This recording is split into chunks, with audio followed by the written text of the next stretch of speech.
Welcome to our channel. In a world filled with noise, we invite you to join us as we explore the profound wisdom encapsulated in these sacred scriptures. Genesis 33. Jacob looked up, and there was Esau coming with his 400 men, so he divided the children among Leah, Rachel, and the 2 female servants. He put the female servants and their children in front, Leah and her children next, and Rachel and Joseph in the rear.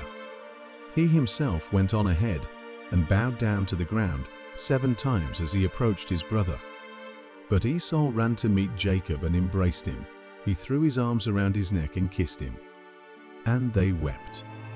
Then Esau looked up and saw the women and children. "Who are these with you?" he asked. Jacob answered, "They are the children God has graciously given your servant." Then the female servants and their children approached and bowed down. Next, Leah and her children came and bowed down. Last of all came Joseph and Rachel, and they too bowed down. Esau asked, "What's the meaning of all these flocks and herds I met?" "To find favor in your eyes, my lord," he said. But Esau said, "I already have plenty, my brother. Keep what you have for yourself." "No, please," said Jacob. "If I have found favor in your eyes, accept this gift from me. For to see your face is like seeing the face of God, now that you have received me favorably. Please accept the present that was brought to you, for God has been gracious to me, and I have all I need." And because Jacob insisted, Esau accepted it. Psalm 44, 1-8. "We have heard it with our ears, O God. Our ancestors have told us what you did in their days, in days long ago.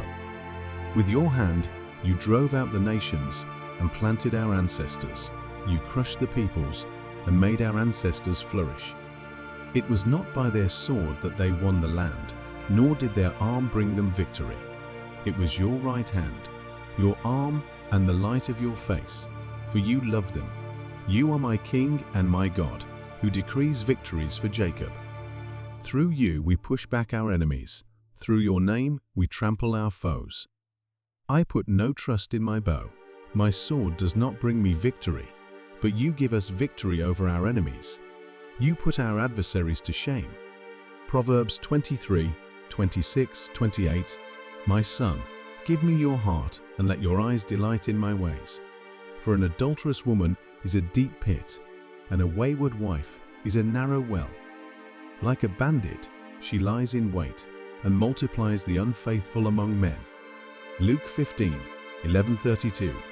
Jesus continued, "There was a man who had 2 sons. The younger one said to his father, 'Father, give me my share of the estate.' So he divided his property between them. Not long after that, the younger son got together all he had, set off for a distant country, and there squandered his wealth in wild living. After he had spent everything, there was a severe famine in that whole country, and he began to be in need. So he went and hired himself out to a citizen of that country, who sent him to his fields to feed pigs. He longed to fill his stomach with the pods that the pigs were eating, but no one gave him anything. When he came to his senses, he said, 'How many of my father's hired servants have food to spare? And here I am starving to death. I will set out and go back to my father and say to him, Father, I have sinned against heaven and against you. I am no longer worthy to be called your son. Make me like one of your hired servants.' So he got up and went to his father. But while he was still a long way off, his father saw him and was filled with compassion for him. He ran to his son, threw his arms around him and kissed him. The son said to him, 'Father, I have sinned against heaven and against you. I am no longer worthy to be called your son.' But the father said to his servants, 'Quick, bring the best robe and put it on him. Put a ring on his finger and sandals on his feet. Bring the fattened calf and kill it. Let's have a feast and celebrate. For this son of mine was dead and is alive again. He was lost and is found.' So they began to celebrate. Meanwhile, the oldest son was in the field. When he came near the house, he heard music and dancing. So he called one of the servants and asked him what was going on. "Your brother has come," he replied, "and your father has killed the fattened calf because he has him back safe and sound." The older brother became angry and refused to go in. So his father went out and pleaded with him. But he answered his father, "Look, all these years I've been slaving for you and never disobeyed your orders. Yet you never gave me even a young goat so I could celebrate with my friends.